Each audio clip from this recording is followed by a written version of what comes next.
خانقاہ ربانیہ نقشبندیہ روحانی معالج پیر مفتی احسن محمود نقشبندی صاحب۔ میں نے بتایا نا شروع میں کہ گناہ کرنے کے بے شمار نقصانات ہیں، جن میں علماء نے تحقیق کر کے 7 بڑے گناہ ہمارے سامنے لائے ہیں، 7 بڑے نقصان ہمارے سامنے لائے ہیں، تاکہ ہم ان کو سمجھ کر جن سے اتنے بڑے نقصان ہو رہے ہیں ان کو اپنی زندگی سے نکالیں۔ تو فرمایا کہ ایک ایسا زمانہ آنے والا، حضور پاک صلی اللہ علیہ وسلم فرمایا کہ ایک ایسا زمانہ آنے والا ہے جس میں قتل و غارت بہت زیادہ ہو جائے گی۔ قتل و غارت، یہ گناہ قتل و غارت کا گناہ بہت زیادہ ہو جائے گا۔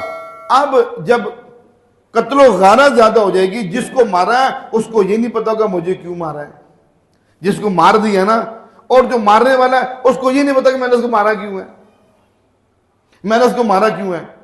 اتنی زیادہ قتل و غارت ہو جائے گی، مارنے والے کو یہ نہیں پتہ لگے گا کہ مجھے کیوں مار دیا ہے، جس نے مارا ہے وہ اس کو بھی نہیں پتا کہ میں نے اس کو کیوں مار دیا۔ اس درجے کی قتل و غارت عام ہو جائے گی۔ اب دیکھ لیے ہم اسی معاشرے میں گزر نہیں رہے، روزانہ قتل و غارت ہے۔ پچھلے دنوں میں 2-3 دن پہلے یہ کوہستان انقلے میں 3 دہشت گرد مار دیے جی، وہ پتہ لگا تھا کوئی اور معاملہ تھا، ان کو دہشت گرد بنا کے 3 دہشت گرد مار دیے جی۔ ادھر ایسے ہو گیا جی، اتنا قتل ہو گیا۔ اب کوئی کل پرسوں کو واقعہ لاہور میں کوئی 20-25 بندے مار دیے جی۔ اب یعنی اللہ معاف فرمائے، کسی بندے کو مارنا چوہے کو مارنا برابر ہو چکا ہے، بلکہ میں کہتا ہوں چوہے کو مارنا پھر بھی مشکل ہے، ٹائم لگتا ہے اس کو مارنے میں، بندے کو مارنا اسے بھی زیادہ آسان ہے۔ ایسے مار رہے ہیں، اور حالانکہ حضور اللہ نے قرآن پاک میں کیا فرمایا کہ یعنی اب کسی بندے کو مارنا، اب میرے ذہن سے دونوں باتیں لگی، قرآن کی بات ہے یا حدیث کی بات ہے، اس لیے میں اس کو مختصر اس انداز میں کرتا ہوں کہ یعنی اب گویا کہ کسی بندے کو مارنا گویا کہ سارے جہان کو مارنا ہے، ایک بندے کو مارنا جہان کو مارنا ہے، ہمیں اس کی پرواہ ہی نہیں ہے۔ اتنی یہ عام ہو چکی ہے ہمارے معاشرے میں قتل و غارت، ہر اللہ پاک معاف فرمائے۔ اب جیسے پہلے کراچی کے اندر ایسے معاملات ہے، ہر بندہ ڈرتا کہ ابھی مجھے کو مار جائے گا، ابھی مجھے مار جائے گا۔ ہماری وہاں جماعت گئی 40 دنوں کی ایک علاقے کے اندر، تو یقین جانے 25 دن کی تشہیر تھی، ہم 25 دن ہی ڈرتے رہے۔ کوئی موٹر سائیکل گزرتا ہم کہا ابھی شاید گولی مار دے، ابھی کو گولی مار دے، یعنی اتنا خوف و ہراس سے رہتا تھا ہر وقت، ابھی کو مار دے گا، ابھی کو مار دے گا۔ کس وجہ سے؟ یہ گناہوں کی کثرت کی وجہ سے ہمارے معاشرے میں قتل و غارت عام ہو چکی ہے۔ سامعین گرامی قدر، اس وقت میرے اور آپ کے لیے ضروری بات کیا ہے؟ میری ساری باتوں کا خلاصہ یہ ہے، مجھے اور آپ کو اپنا جائزہ لینا چاہیے۔ دکاندار دکان کا جائزہ لیتا ہے، زمیندار زمین کا جائزہ لیتا ہے، کوئی فیکٹری کا مالک اپنی فیکٹری کا جائزہ لیتا ہے، کوئی کسی عہدے پر ہے وہ اپنے ماتحتوں کا جائزہ لیتا ہے۔ اس لیے ہم سب جائزہ لینا جانتے ہیں۔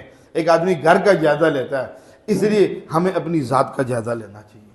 اپنا جائزہ لیں، اپنی زندگی کا دیکھیں 24 گھنٹے میں مجھ سے کتنے گناہ ہو رہے ہیں، 24 گھنٹوں میں اللہ پاک کی کتنی نافرمانیاں کر رہا ہوں، میری زندگی میں کتنے حضور پاک صلی اللہ علیہ وسلم کے مبارک طریقے نکلے ہوئے ہیں، میری خوشی میں کتنے نکلے ہیں، غمی میں کتنے نکلے ہیں، میرے معاملات کتنے خراب ہیں، معاشرت کتنی خراب ہے۔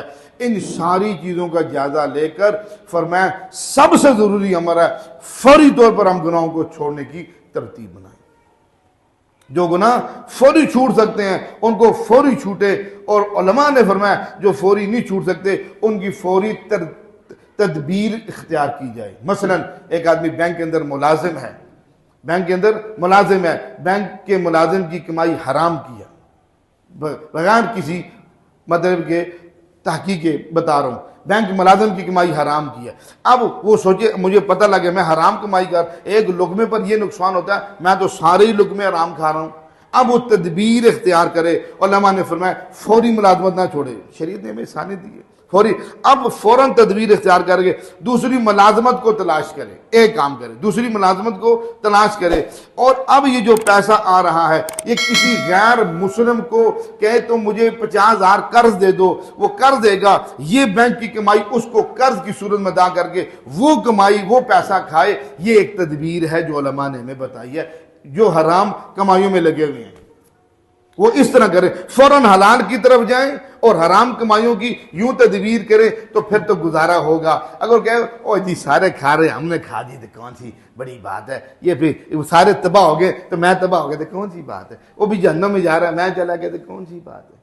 اس لیے ہم ایسی باتوں کو معمولی سمجھتے ہیں اور گناہوں کی دلدلوں میں پھنستے چلے جا رہے ہیں. ہماری دنیا بھی برباد ہوتی جا رہی ہے, آخرت بھی برباد ہوتی جا رہی ہے. اس لیے جائزہ لے کر ان گناہوں کو ختم کرنا میرے آپ کے ذمہ فرض عین کا درجہ رکھتا ہے کہ سب سے پہلے ہم گناہوں کو چھوڑیں, گناہوں سے اپنی جان چھڑائیں, تب خیریں اور برکتیں ہماری زندگیوں میں آئیں گی. اللہ پاک کی بارگاہ میں دعا ہے اللہ جل شانہ ہمیں عمل کرنے کی توفیق.